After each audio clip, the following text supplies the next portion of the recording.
I was a second-year grad student at the University of Michigan, and at the time I was studying adolescent suicide, and I had a wonderful mentor, someone I'm still in touch with, Cheryl King. She's a psychologist at University of Michigan in the Child and Adolescent Psychiatric Hospital there, and I was studying teen suicide, the family dynamics of it, and she's really just a wonderful expert on suicide, but also kind of an expert on mentoring graduate students. So I was learning a lot about research methodology. But I remember it was New Year's Eve. I think it was my first or second year now, I can't remember.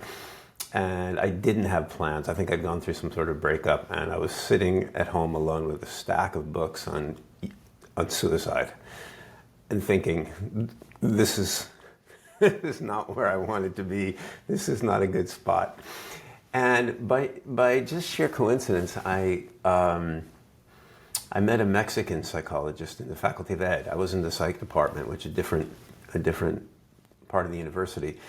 And she was extraordinary, Cristina Jose, and she agreed to set up a special independent study on teaching with me, a really kind of progressive approach to pedagogy. And she reconnected me with a lot of the activism that I had been involved with it as an undergrad and that I'd moved away from as I moved into graduate school.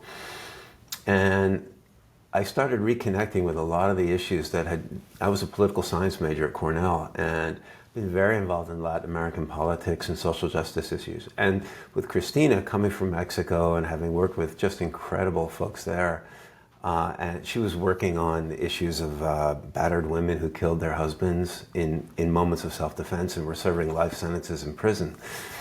And she gave me her dissertation to read one night, and I stayed up all night reading it. And the next morning, I knew I needed to drop out of Michigan's psychology program and go to law school and study either domestic violence law or human rights law. I had been reconnecting with a lot of what was going on in Latin America at the time.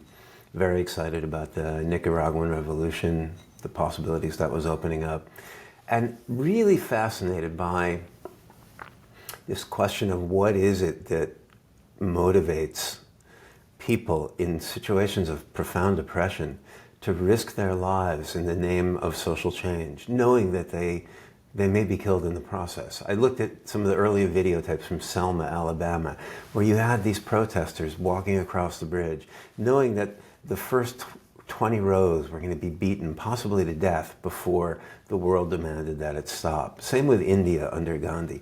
What is it that empowers people, that gives them the courage to engage in these kinds of social change efforts? Anyway, I started thinking more and more progressively about the linkages between psychology and social change and social justice. And not only was my research on teen suicide getting me down and uninspiring me and feeling kind of depressing, but the program I was in at the time, and Michigan has changed dramatically, but was extremely psychoanalytic. And psychoanalysis at the time in Michigan, it was one of the kind of bastions internationally, but it was also wed to all kinds of very conservative politics. It was also wed to a particular way of thinking about mental health, where you didn't look at things like poverty and racism and discrimination and social injustice as factors. Everything could be explained by early childhood experience that could be corrected later in life, and you didn't look at the social determinants of distress. And I began to feel more and more alienated in my program. And I remember hitting this one point where I thought, I can't continue. I can't make it in this field. This is too alienating for me. This doesn't fit. And Cheryl was wonderful. Cheryl King was super supportive of whatever I wanted to do. She just wanted me to, see through my master's thesis on teen suicide, which I did, but she was supportive. Anyway, I'm on the fence and thinking about dropping out and applying to law school, and I had joined a Latin American students group, and we had brought a couple in from Guatemala that was doing this extraordinary creative arts, expressive arts intervention in the highlands of Guatemala with villages that had survived the genocide that was sort of winding down there, Mayan Indian villages. And I helped organize it, but I came home from the hospital from my work with Cheryl that day. I just found out that I had not gotten a big fellowship grant I'd applied for to do my dissertation on teen suicide. It was a mixed blessing. Like, I wasn't so excited about it anyway, but it's never nice to get rejected on a grant. And I came home and I didn't feel at all motivated. It was a Friday night. I didn't feel like going to hear another academic talk. So I lay down on the couch, kicked my feet up and thought, that's it. I'm just going to apply to law school. I'm done with this.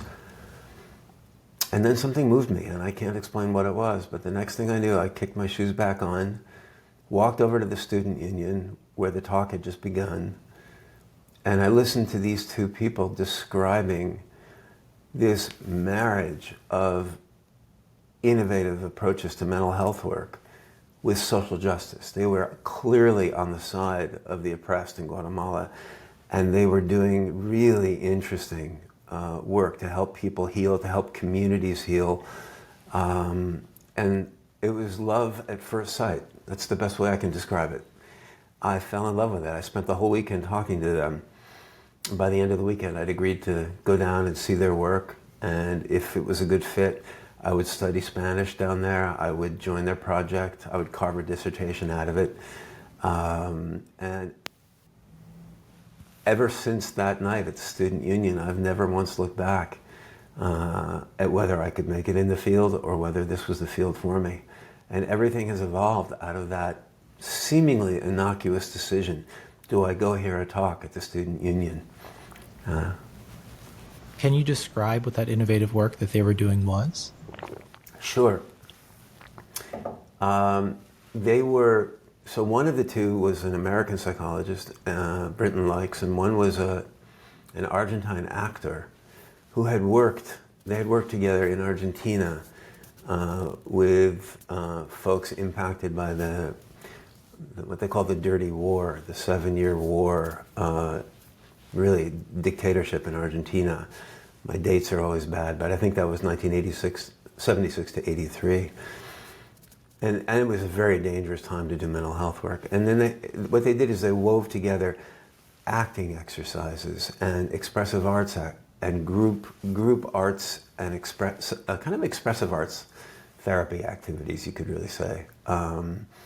Meant to restore the capacity for creativity, meant to restore social bonds, connections in the community, meant to restore a kind of inhabiting the self again after really community level trauma. I mean, individual trauma, of course, but these were whole communities devastated by the genocide.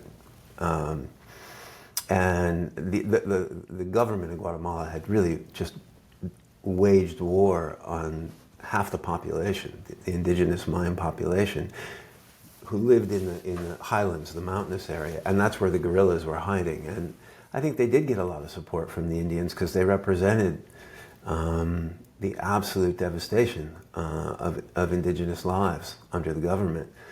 So it was an American military tactic called drain the sea to catch the fish.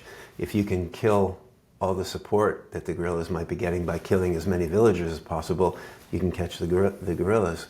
So in a fairly short time, they raised over 600 Mayan villages. In the village of San Francisco, where I met the only two survivors, actually I met the one survivor. The other was killed. The army came in and they killed all 350-something people in a single day. And that was a routine kind of practice. So that's what happened throughout the highlands. And that was the idea, to build up this project. Just before I went down to Guatemala to join their project, because I saw what they were doing and I fell in love with it, I met a woman, Debbie Billings, who was studying sociology, and just coincidentally had also planned to go to Guatemala to study indigenous women as carriers of the culture during the genocide. And so we got involved and we moved down to Guatemala together and spent 6 months on that project. Realized at some point, actually, we both volunteered on she on another project, I on this one. We began to realize that doing our research in Guatemala was going to really endanger people's lives. this is something that's come up for me throughout my career, is having to ask, what is the impact of of somebody witnessing me talking to someone in this community? And every village in Guatemala had what they call an oreja, a spy, an ear, literally, and who would report to the army. And we eventually realized we could not risk people's lives. It might be an apocryphal story, it might be true, but what I heard from a colleague was a story. This is what really made up our minds. This was a young woman doing her dissertation in Brazil under the dictatorship there, interviewed all these survivors of the violence. After she left Brazil to come home and analyze her data, the army came in and killed every participant in her study. In Guatemala, that would not have been at all surprising. People disappeared with extraordinary frequency. And so then we moved across the border to where about 150,000 Guatemalan refugees were living, just a 4-hour walk across the border in refugee camps. And we had a lot more freedom there. And so we kind of got adopted by one family in one camp. And we spent the better part of a year working in that and another refugee camp. And for me, that's where I really had the freedom to adapt the work that was being done in this, what they call creative techniques. We called it playing to grow. And we adapted it for use in the refugee camps. We trained the school teachers in it, which was my introduction to a way of working that has guided all of my work since then, which is you train local people to implement interventions rather than having scarce or non-existent professionals do that. At the time we were doing that, I remember writing a grant proposal to the National Institute of Mental Health talking about having local community members implement a mental health program and getting very angry, indignant reviews. One psychiatrist in particular made clear that he found this ethically problematic. Well, here we are a lot of years later, and what we know is that paraprofessionals, or this model, which has come to be called task shifting or task sharing, has actually really good evidence. A lot of what mental health professionals can do, well-trained local folks can actually do, as if not as well, then almost as well, but actually the effect sizes are pretty similar. But at the time we were doing it, a lot of folks weren't doing it. And so there was some resistance to the idea, but we implemented this model there. We adapted it and implemented it. And then that's where I did my dissertation research on the mental health effects of the genocide in Guatemala, but also the conditions of here and now in the refugee camp on kids in the refugee communities. And that is really what set my whole career off on the path that it's been on ever since, which is all the literature. Everything I was reading was about, the impact of war on civilians. That became my focus. That was my area. And everything people were writing, whether they were talking about refugees or people still in war zones, they would measure two things. They would measure exposure to different war events, violence, all the things we think of, bombing, shooting, physical violence, torture, all these things. And then they'd measure mental health.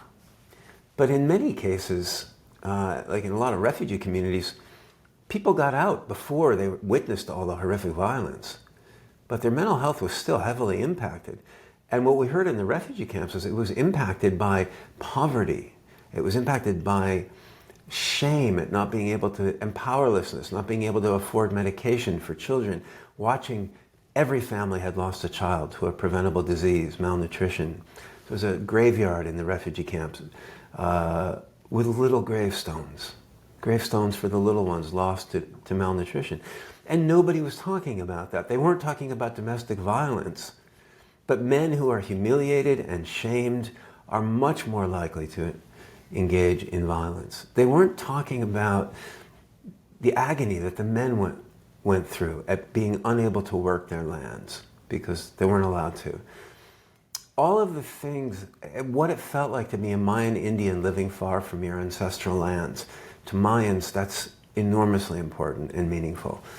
So they weren't talking about these things. And yet when Debbie and I listened to what people were in pain about, if you asked them about the war, there was a substantial minority who really were still impacted by the violence.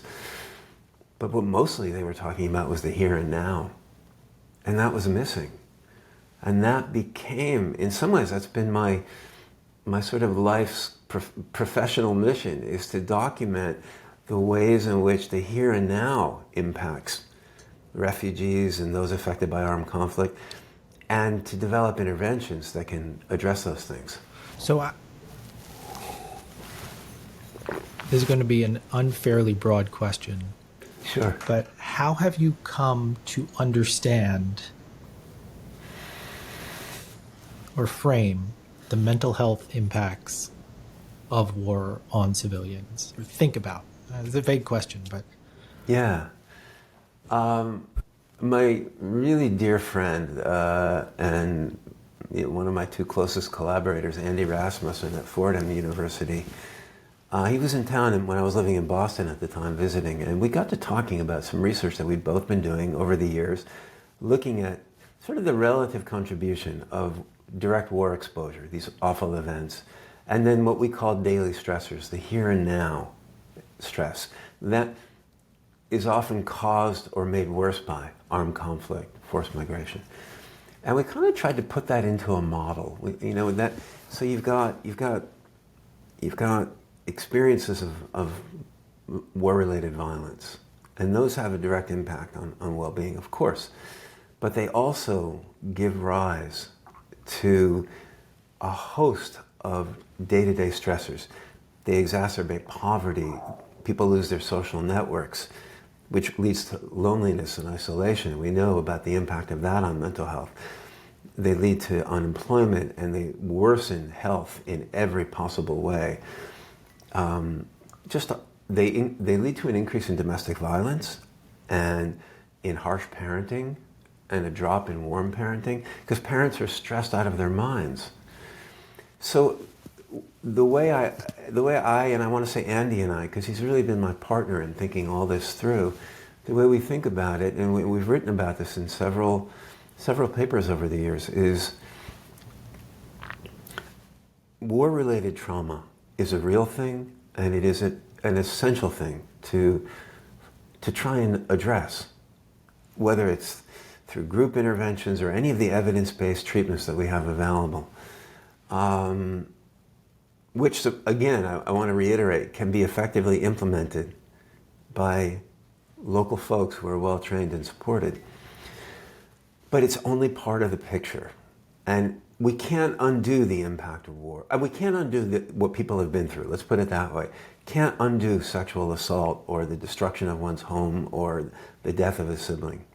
We can heal the effects of it that people carry around. But these day-to-day stressors that war gives rise to, we can do something about that. We can address poverty. We can address unsafety in a refugee camp. We can foster greater social support and increase new social networks. We can have programs to address parental stress, so that parents feel more able to use the knowledge and skills they have. And in that way protect kids and support their kids, which they want to do. Of course they want to do it. So that's really how I think about it more broadly, that we have to think not only about the effects of prior exposure to armed conflict, but the here and now. So it's a both and. And the model that's caught on. I think it's sort of the guiding model that I think, and it's not just Andy's and my model. I think we sort of put it forth based on our and a bunch of other folks' research, and said maybe we need to rethink this war exposure model, this model that only looks at what happened in the past. Let me give you a really concrete example of how absurd it can become. When I was in Guatemala, I remember a research team came down and they wanted to study mental health in the camp. And these are, at that point, people had been in the refugee camps and out of Guatemala for 10 years. And their lives in the camps were hard. They were hard. The average income was $200 a year, which meant that if you needed to go to the hospital and pay $25 for transportation, that was a month and a half of income. So people didn't, and they died.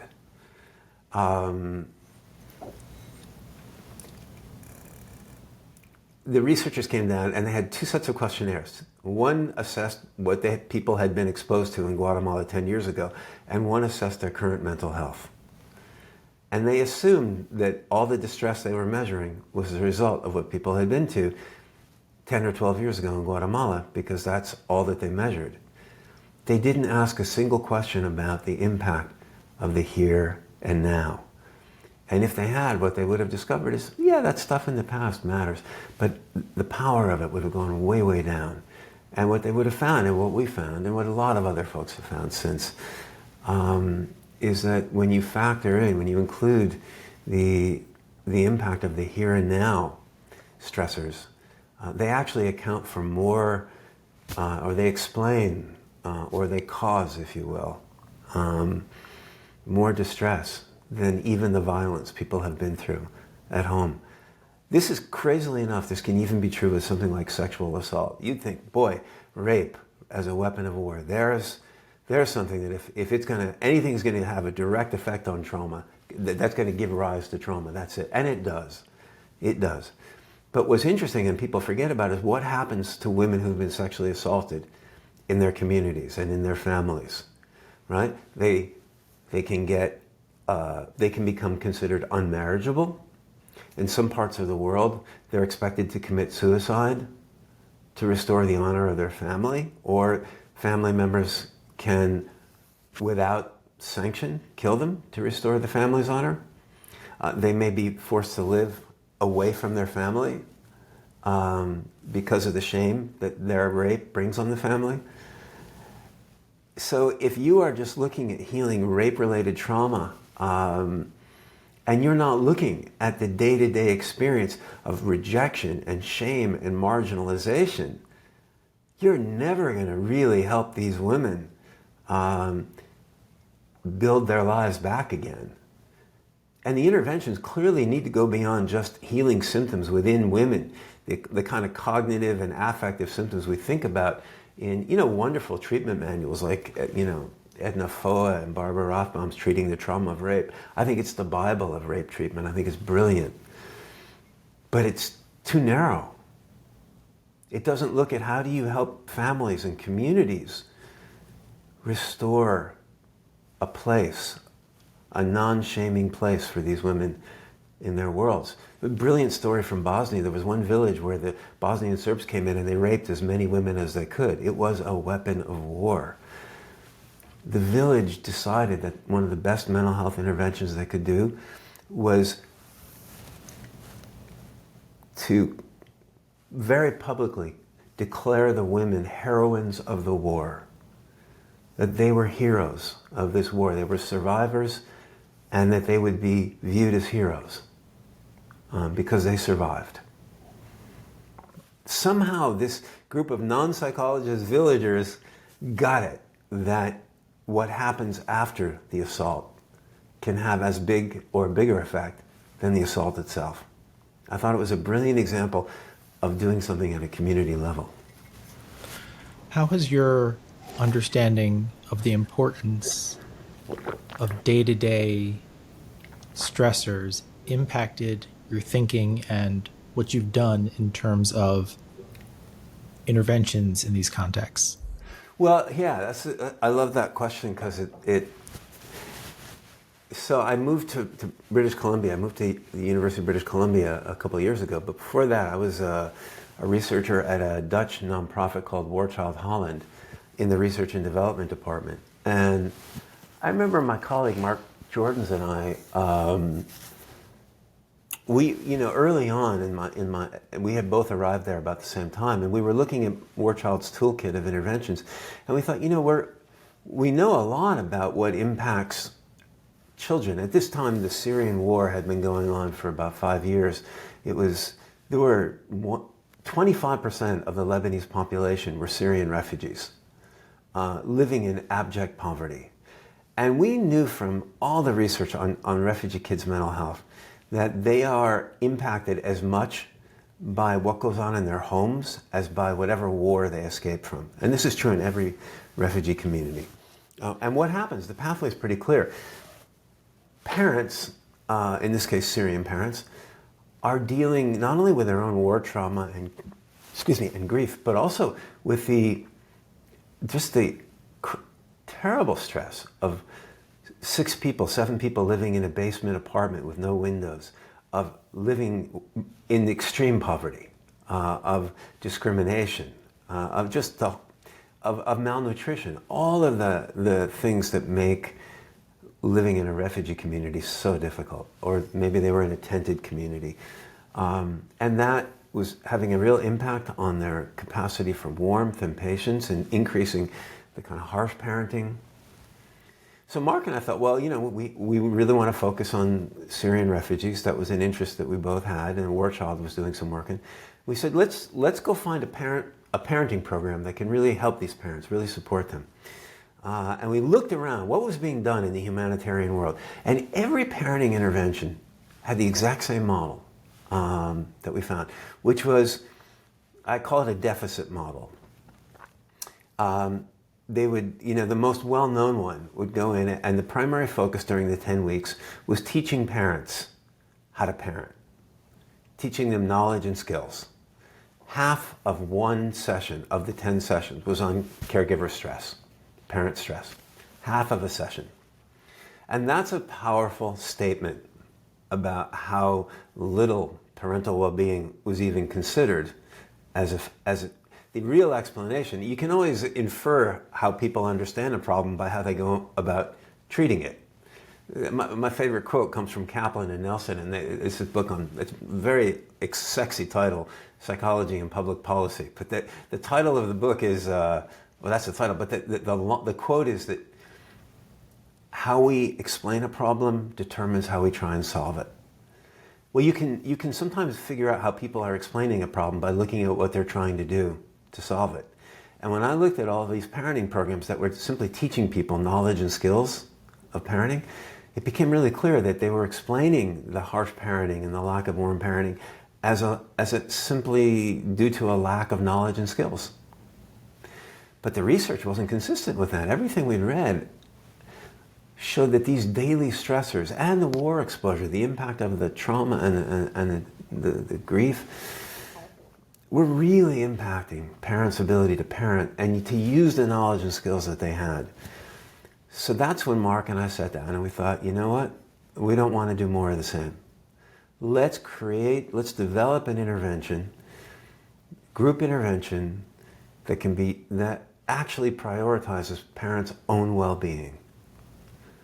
And yeah, we'll layer on some of the evidence-based parenting techniques called positive parenting, because all parents can benefit from that. Not just Syrian refugee parents, but Canadian parents, American parents, German parents. Anyone can benefit from that.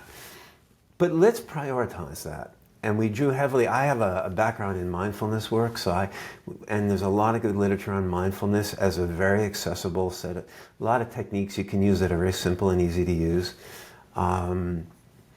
So we created this 9-session program called the Caregiver Support Intervention that brings together groups of about 10 women, 10 men separately, and 25% of every session is focused on learning a new stress management technique. We never use the term mindfulness because these are traditional Muslim communities and that would be a potential trigger.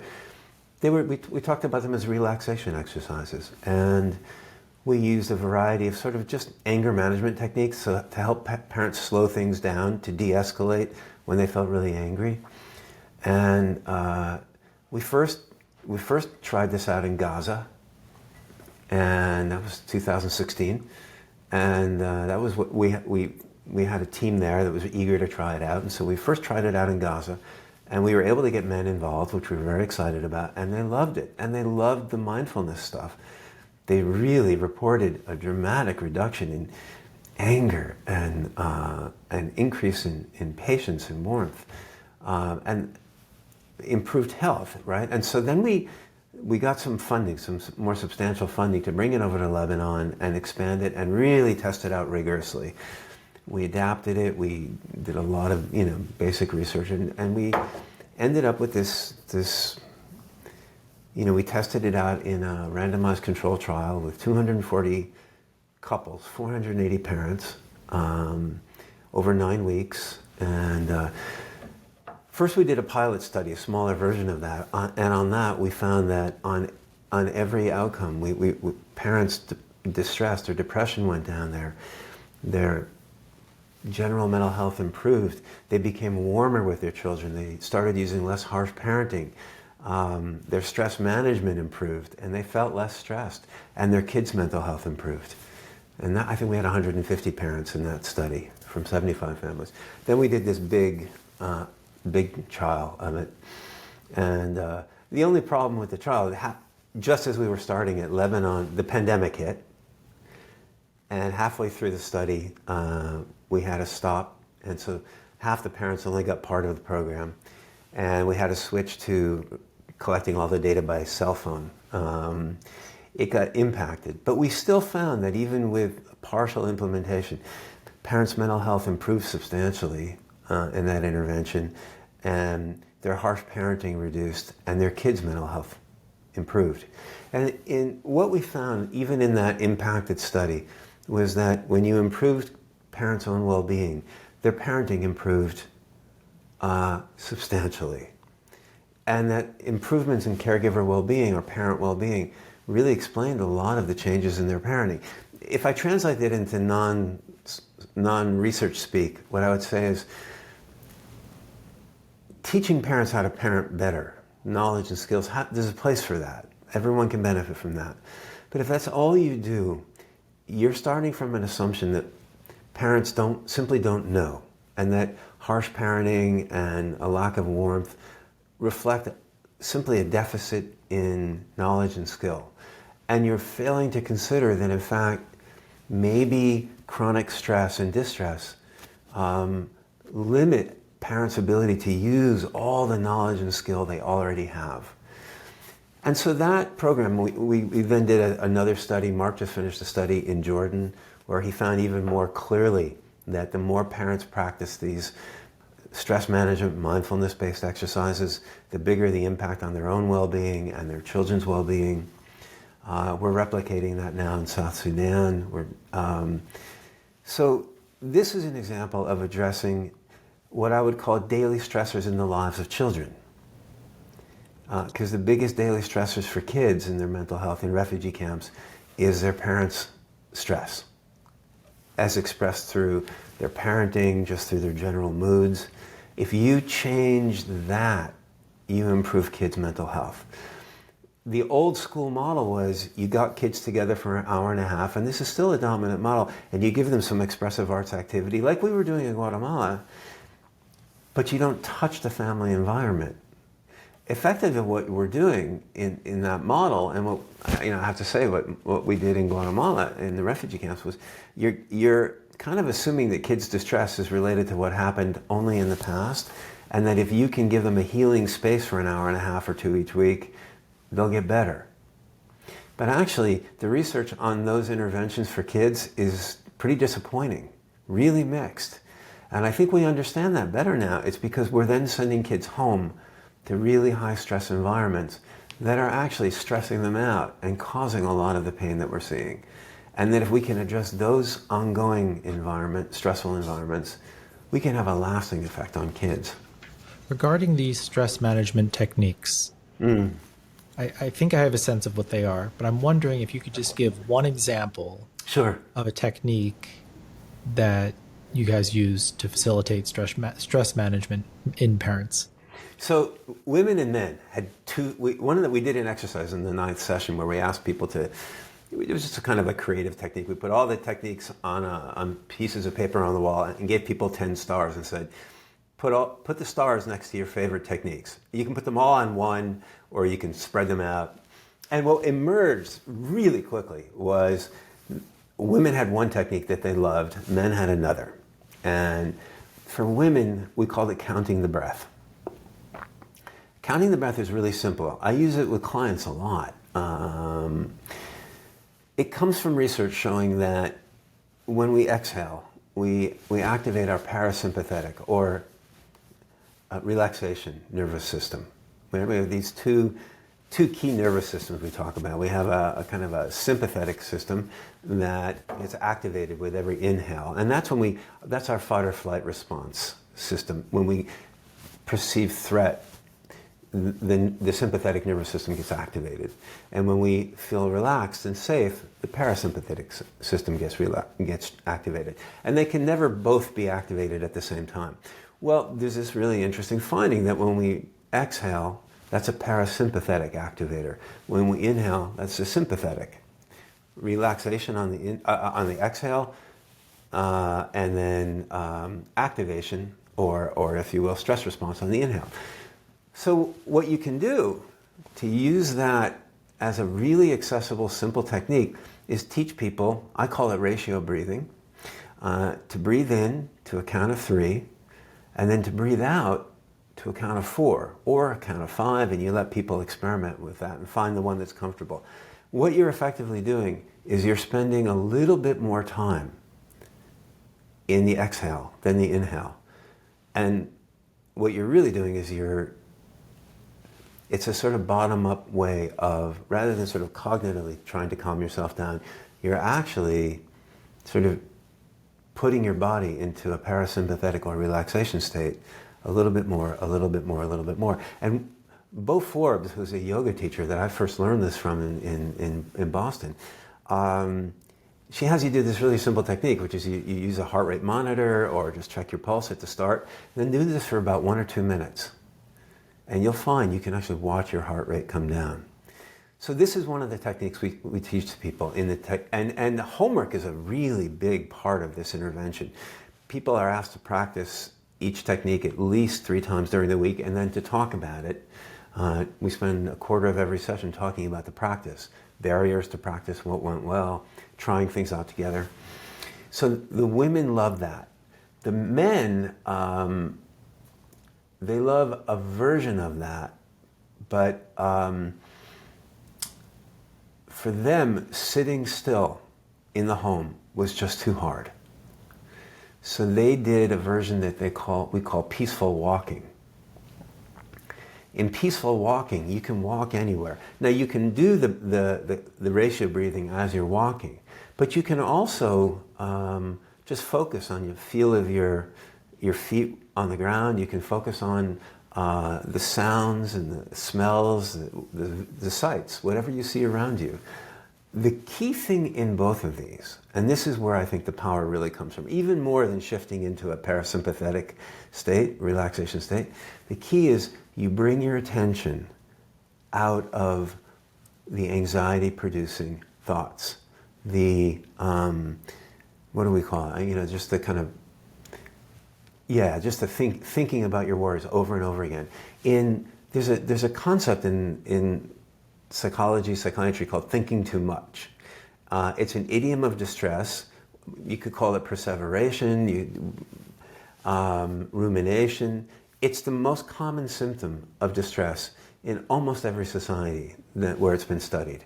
In our study of Afghanistan, it was the most common symptom of distress in Kabul. Certainly true in the Middle East. And it's a really pernicious symptom because not only does stress lead us to think too much about our problems, but thinking too much about our problems worsens our stress.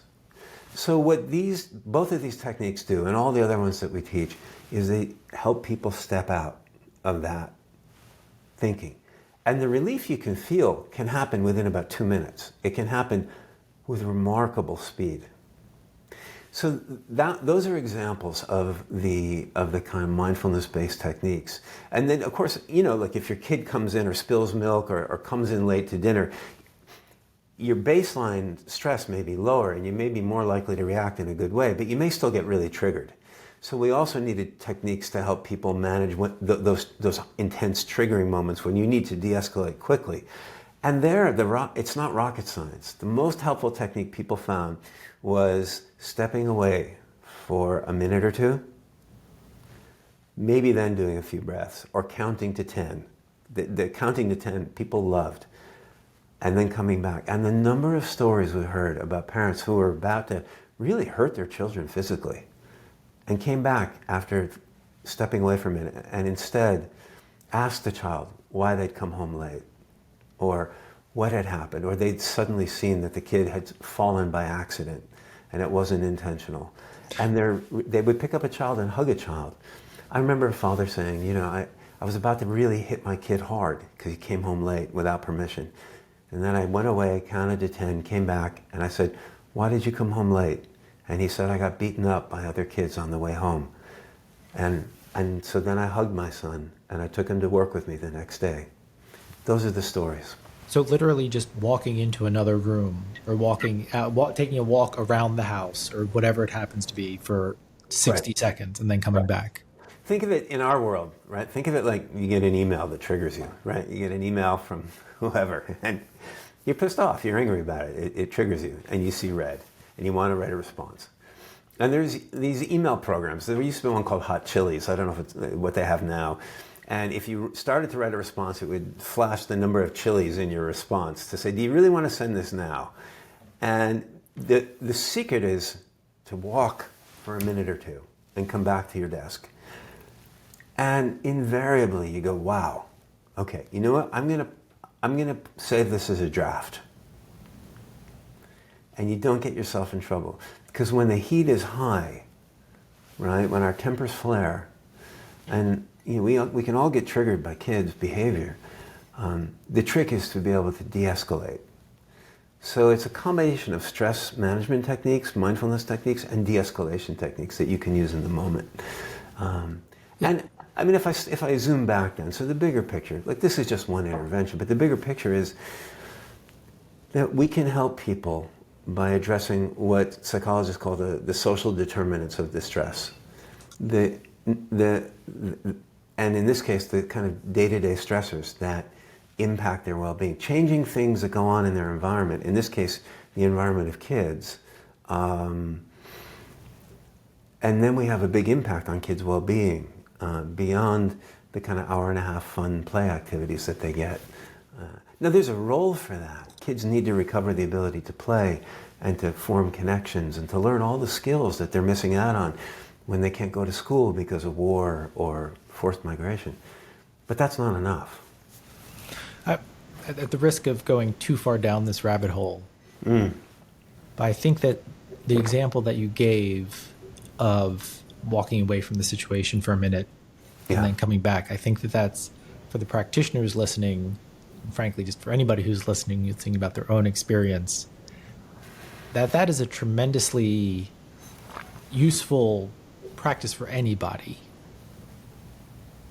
And it seems to me, just in listening to you, I think, oh, that makes a lot of sense. And I think the challenge is when I do go to red, to, in that moment of red, have that automatic response of, Dan, take a walk. Dan, take a walk. Like that, second, 2 second, half a second, 10 seconds. It's like, man, I don't know if I'd be able to make myself or remember to do that. It's really remember. Right. So do you have any thoughts about how to facilitate that either in yourself or more when you're working with somebody else? Yeah. How do you facilitate them making that leap? Right. It's a great question. So this is also why I think there's a really interesting finding in the behavior change research, which is that information rarely leads to lasting behavior change. So you can tell parents or caregivers, grandparents, whoever's taking care of kids, you can tell them these things, right? Or you can just tell your colleagues, hey, step away from the computer for a minute. And it doesn't have a big effect. I think the way you get an effect is, in our intervention, the way we made those things work is that we gave home practice every week, and then people were accountable to talk about how the home practice went. Not accountable to have succeeded. That was okay.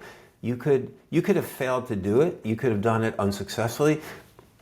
And then the group supported you in exploring how to make it work better.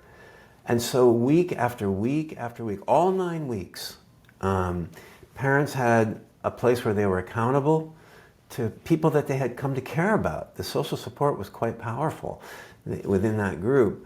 And that is, so when you get the heat going and you're about to enact, if you remember, I have this group that's behind me and that I'm going to be seeing, I need, it's a really helpful motivator to do this thing and to try it and to do it differently. I think it's much harder, which is why I think in psychotherapy this can really work, because you see people on a regular basis. I think this is much harder. What I suggest is that if parents are going to try this, on their own, that they hold each other accountable. If colleagues are going to do this, grab a buddy.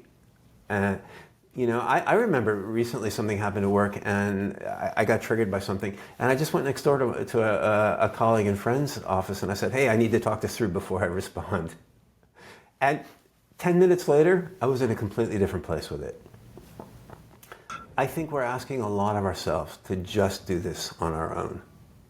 We think, particularly in the West, that we are these very powerful individuals with will that is more powerful than the environment that we're in, and we can just choose to do things differently. But I think that's a very narrow and problematic view of ourselves. We're impacted by our context, for better and worse. So can we use our context in ways that support the kinds of changes we want to make? And that's the idea behind the intervention. So you'd mentioned the difference between moms and dads, and I know that you've done, sort of over the years, you've had some experiences that has influenced your thinking about fathers and sort of fathers' involvement. Yeah. Can you talk about that a little bit? Yeah. Well, when I was first looking into, developing this program with Mark and our extraordinary team in Lebanon and the other team in Gaza, I had read all the studies I could find on parenting interventions, and they all seemed to end with the same paragraph. This study only included mothers. Future research should include fathers because they're important to children's mental health and ongoing development. And it began to feel like such a cop-out. Like, either say, you know what, we just couldn't include dads because it was too hard, or do it. Get them involved. Or try it and fail, but document all the ways that you tried. And I wasn't seeing that. So I said to the two teams, look, we are going to get fathers involved. There's a powerful literature showing cross-culturally how important dads are for their children's development, especially during the first 5 years. Now, in a lot of cultures, dads don't know that they're that important. Dads may think that their real role is just providing money for food and shelter. They have such a bigger effect on their children's social, psychological development, their cognitive development, their success at school. They impact boys and girls throughout their lifespan. They're the role model for kids for what it means to be male or to have a male in your life. And I thought we have to get them involved. And everyone that I talked to said, that's not going to happen. This is traditional Muslim culture here in Gaza, or Syrian refugees in Lebanon. And I said, well, how do we know that? What are the barriers to involvement? And we did a really in-depth analysis, of talking to people, talking to experts, reading. What are the barriers? Well, the first barrier turns out that programs are offered when men have a chance to work.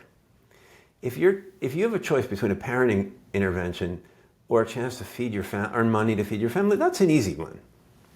Secondly, if you're offering interventions called parenting interventions in cultures where men think parenting is primarily for women and that they're providers, they're not going to come. So, and there's a variety of other things like that. So the first thing we did was, well, let's try offering the men's groups in the evening and the weekends. Let's make sure we never compete with income generation opportunities. Then let's not call it a parenting program. Let's call it a support program for parents and for caregivers. And when we try and recruit people and tell people about it, let's talk about stress management and a program really aimed at helping parents deal with stress. Well, we had no problem recruiting men. In Gaza, we immediately got them in the multiple waves in Lebanon, we had very few. I think we had, we wanted to get 480 parents or caregivers in Lebanon for the big study. Maybe, we didn't have, unfortunately, careful enough records on it, on refusals. Somewhere between 10 and 15% of people we approached said no. So 85 to 90% said yes. So, and the men did not, they stayed in. They didn't just join the study. The retention rates were, I think, overall 91% in the study. And they liked it. And they talked about their wariness on the first day. What was this going to be, and what's this psychosocial support stuff?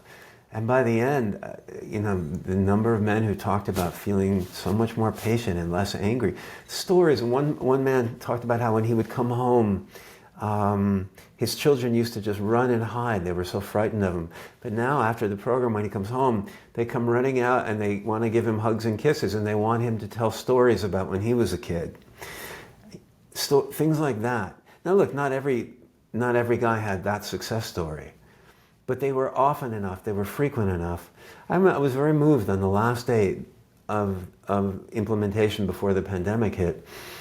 It was the first wave, so we were able to do the first half of the sample. We got to the last 9th session, and one man couldn't make that session. He was at a funeral 2 hours away. He left the funeral early to catch buses to get to the 9th session because he wanted to be able to say goodbye to the other men in the group. Men, there's a really important corrective, there's a really important focus on women and children because they have specific vulnerabilities in refugee communities and conflict-affected areas. But men have specific vulnerabilities, and that gets lost. And I think men were so appreciative of a place where they could feel valued and heard and supported. Beyond any specific technique that we taught, they came to care about each other and to feel cared about. That's what I've learned. Men will, self-fulfilling prophecies work for better and worse. If you assume men aren't going to get involved, they won't. If you assume that they will, if you take the right steps to address the barriers, there's no reason they won't. And a lot of women, what they said that was so interesting, I said, if you had not gotten my husband to be part of this intervention, there is no way he would have let me change the way I raised the kids. He would have absolutely said no. But now he knows, and so we do it together. So listening to you for the last few minutes, or when you're talking about the intervention stuff, I sort of think my experience of listening to you is, oh, okay, I could do that.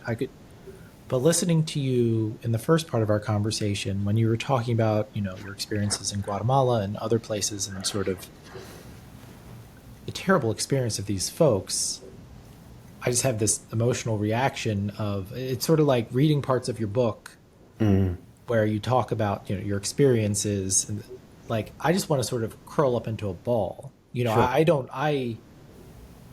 I think this is not in my DNA to be able to do this. I'm curious, what do you think in terms of yourself, in terms of your colleagues? What is it that facilitates your ability to go into some of these really terrible contexts and to be able to work and to be able to have it not just weigh you down so much? Sure. I'm just curious about your sort of introspection on that. Well, it's really funny because I was just thinking, I'm laughing because I was thinking about how early on I was talking about as a grad student, I was studying suicide and it really impacted me and I couldn't do it. It was getting me down. And then it just hit me. I'm talking to an expert on suicide. This is what you study.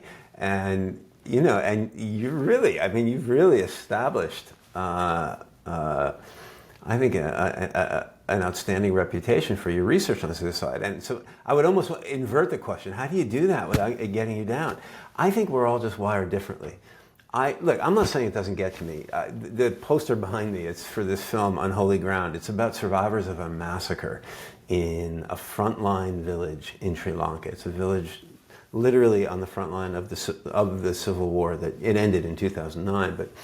And one night, one horrible, horrible night, the Tamil Tigers, this armed opposition group, walked across the rice fields and slaughtered 54, I think 52 or 54 people, including 12 children, in their homes. I came across the village 7 years later. Every night they were emptying out at sunset to stay either in the jungle or in other people's homes farther away from the front line. They were so terrified, so traumatized.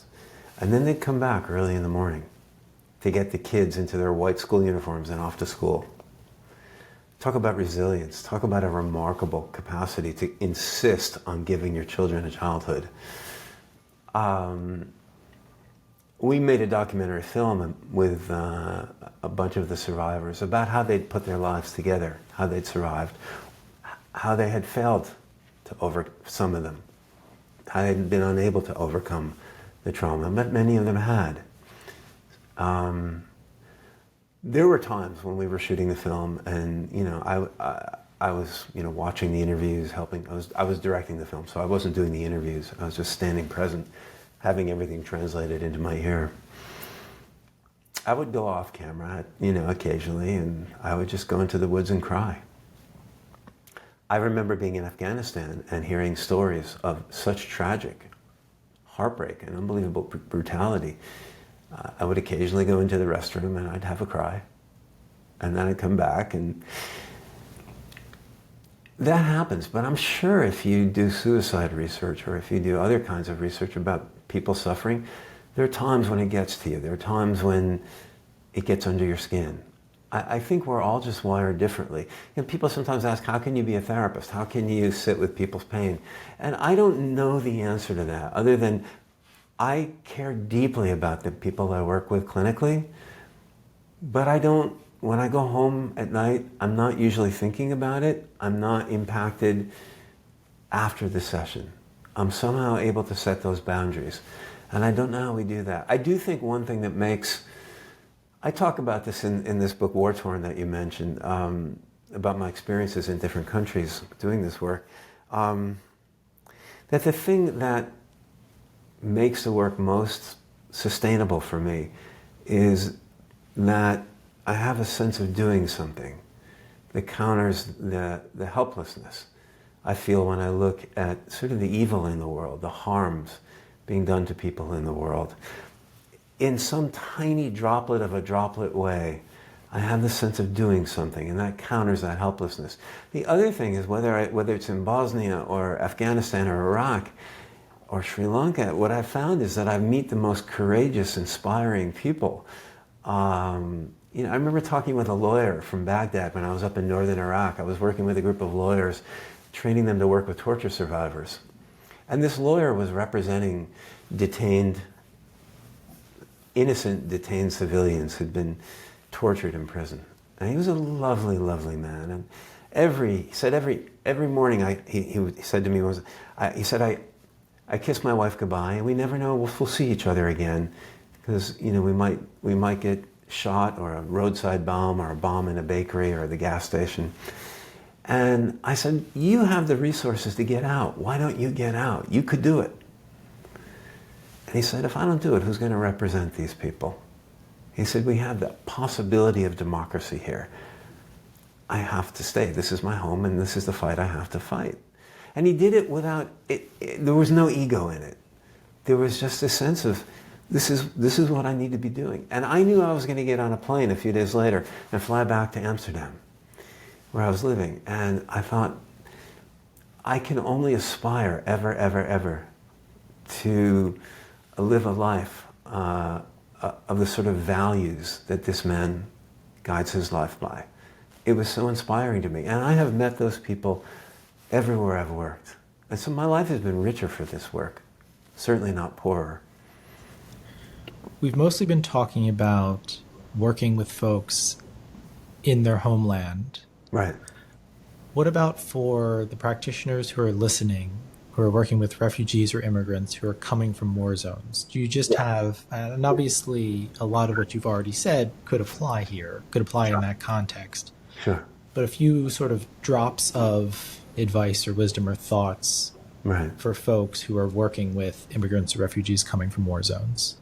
I'll tell you a story. This is come from Chicago. I directed a clinic there for Bosnian refugees for a couple of years before I went into university life. And this is a story of one of my great clinical failures. I like to tell them because Edward Pavlovsky, who was a wonderful Argentine psychologist, once said, we could learn a lot more from each other if we would talk about he called them stumbles, rather than all our successes.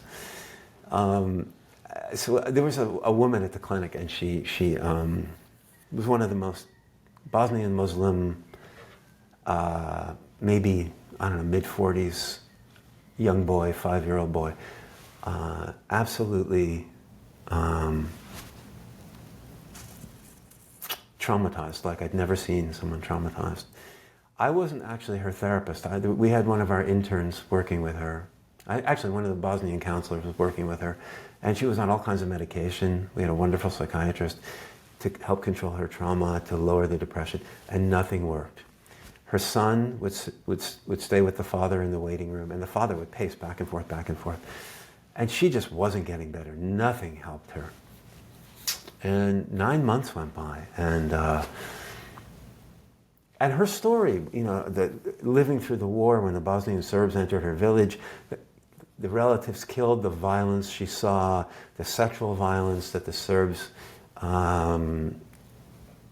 perpetrated, all the horrors, the move into the refugee camp in Croatia, the journey to Chicago, living in a tough, gritty North Side Chicago neighborhood. We just assumed that this was war trauma embodied. Anyway, I get a call as the director of the clinic, not as her counselor, but I get a call from one of the local hospitals, and they say, can you get over here right away? We've got somebody who I think is a patient in your clinic. She's acutely suicidal, and we've got her in the emergency room. Can you come over? So I raced over with her counselor, this wonderful Bosnian physician who was working as a counselor at the time, and she caught me up on the case. And something about the story she was telling me about this woman, I had done a lot of work on domestic violence issues over the years. Something like a flashing light was going off for me. And the anxious husband in the waiting room, the one time she'd come to a session with a scar that no one could explain, and she said she fell. So we get to the ER, and she's in there, and she's hysterical.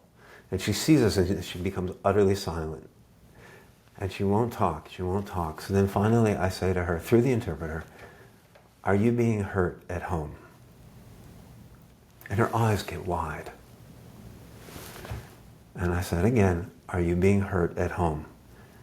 And then she just bursts forth in sobs, telling us how for the last 2 years, every day in their one-room studio apartment, her husband has been raping her in front of their child, and has told her that if she tells anyone, he'll kill them both. For 9 months, we were treating her for war trauma. That had little to do with the war in Bosnia. And I said to her, I think the war you're living through is still going on, isn't it? It's the one in your living room. She said, yeah. And then, of course, what we did, go back to that quote I told you earlier, right? How we explain a problem determines how we try and treat it. If this is war trauma, you use EMDR, you use Prozac, you use whatever will control the symptoms of war trauma.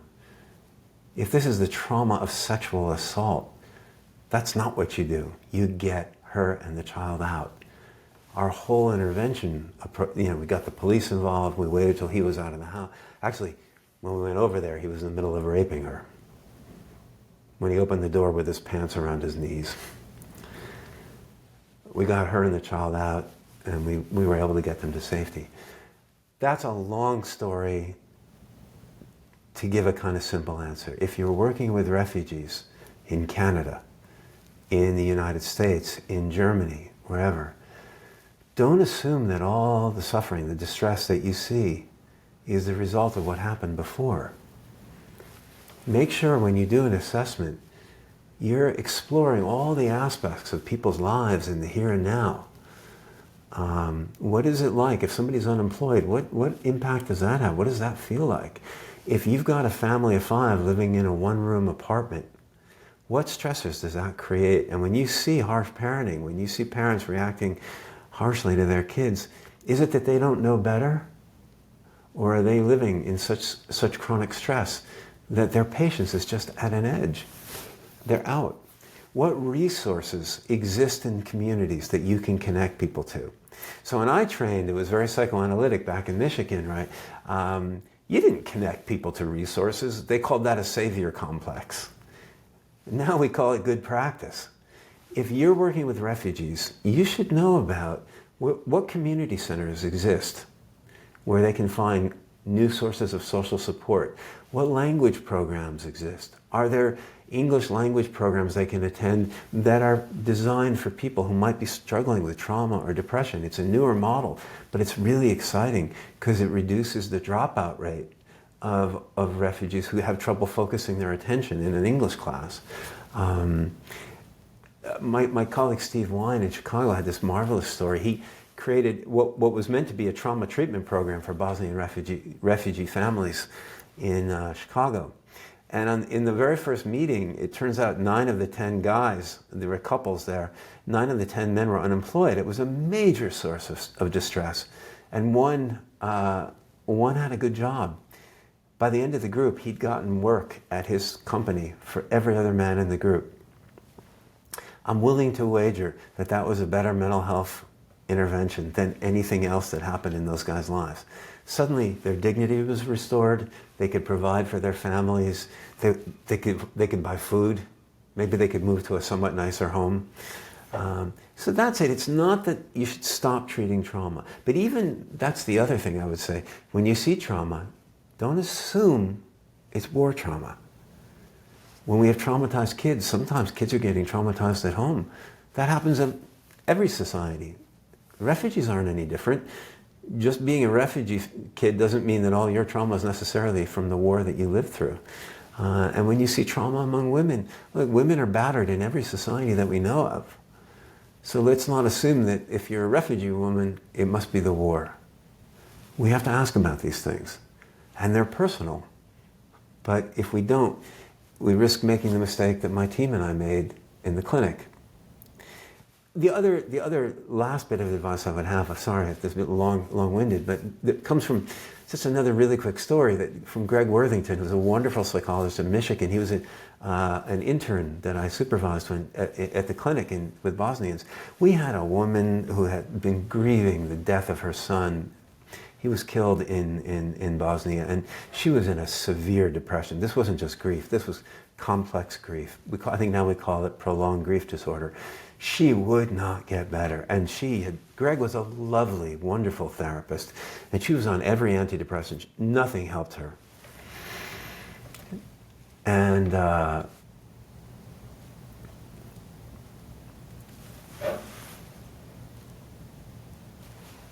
we finally got her to articulate why she thought she was stuck in the depression.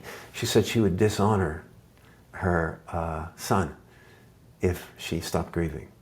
So we found an Orthodox Christian priest in the area, with her permission, she was a Serb Orthodox woman, and she gave us permission to talk to him, and we explained the situation, and he met with her, and he said, you know what, you've honored your son. If you continue to grieve, you're going to begin to dishonor his memory. Her depression lifted by like 90% in about a week. He did something that we could never do.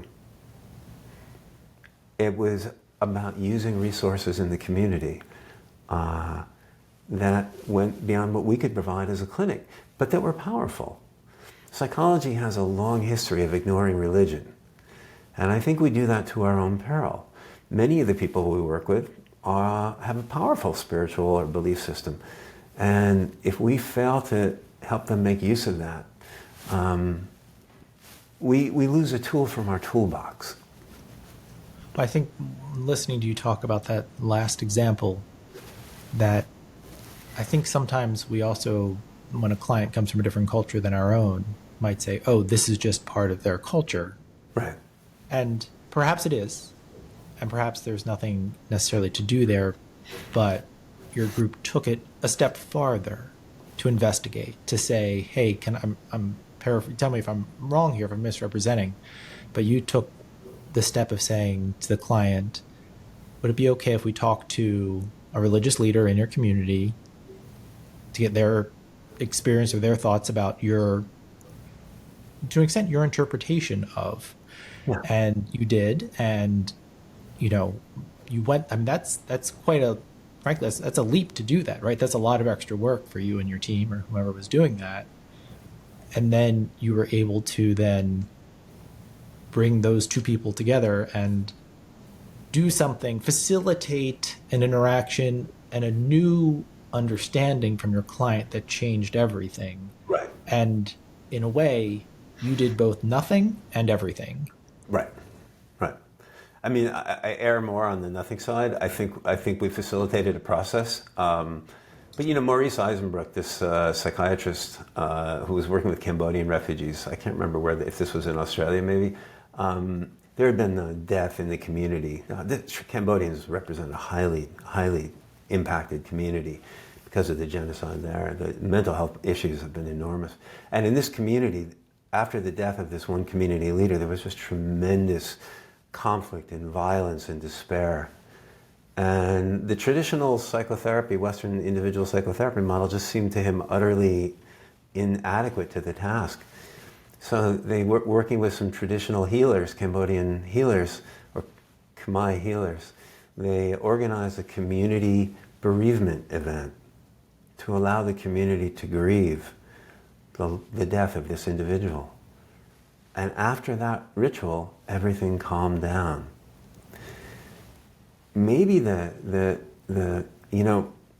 have this, early in my career, Lisa Raskow, a colleague of mine, and I edited a book called The Mental Health of Refugees.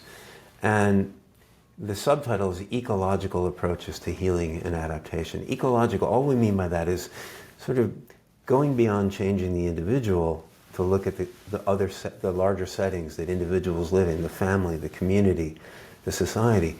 I think in psychology, psychiatry, social work less so, but psychiatry and psychology certainly, we're very focused on working with individuals and changing things inside of them. What I'm suggesting, and the whole thesis of this book and all the people who contributed to it, is that sometimes we need to go beyond the individual. We need to find ways of changing the settings that people live in to better support the well-being of those who live in them. Whether it's strengthening, social support within those settings, maximizing the healing potential of resources in the community. There were Ethiopian Jews flown over to Israel many, many years ago who were highly distressed from all of the experience. They're black Jews, actually, from Ethiopia. And they had a hard time in Israel, but partly because of the conditions in Israel and some of the racism they encountered, but partly because of what they'd lived through. And there was a social worker who wanted to provide support, and none of them would come into a clinic. It wasn't part of their worldview. So she went to where they all communally washed their clothes, and she brought her clothes to the washing well. And she began washing clothes with them and befriended them, and then began to shift the conversation towards some of the things that were challenging in their lives.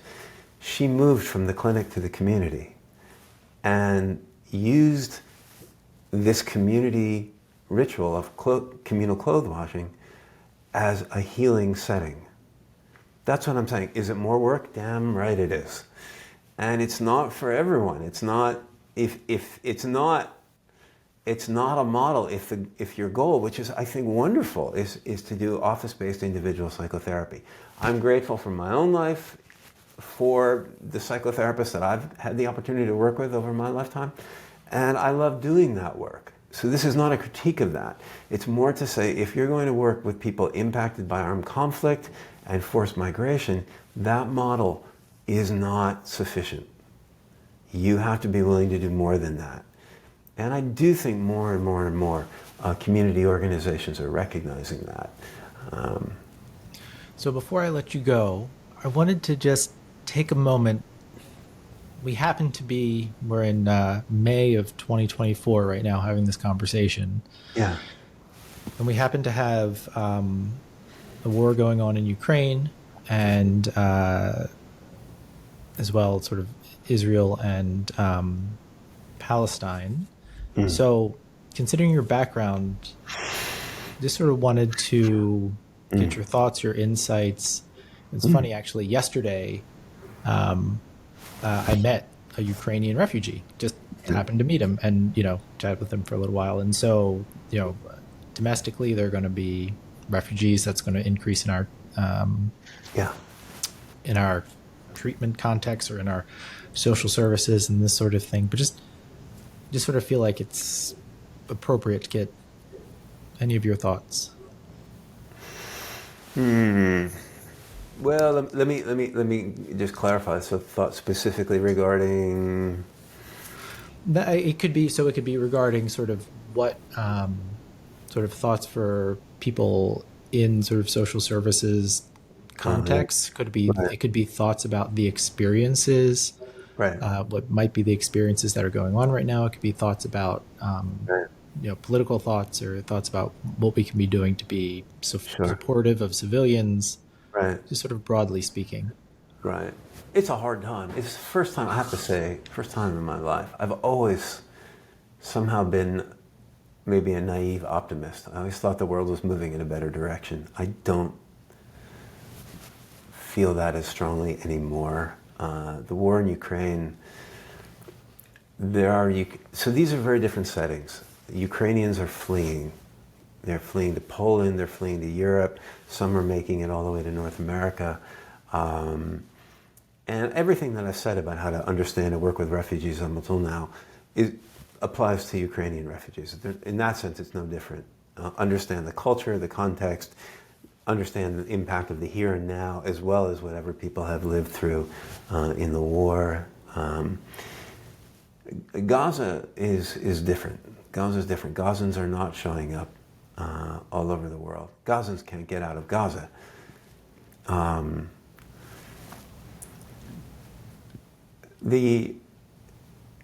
In that sense, it's very different. I don't think Western practitioners or treatment organizations are going to be dealing with lots of Gazan refugees.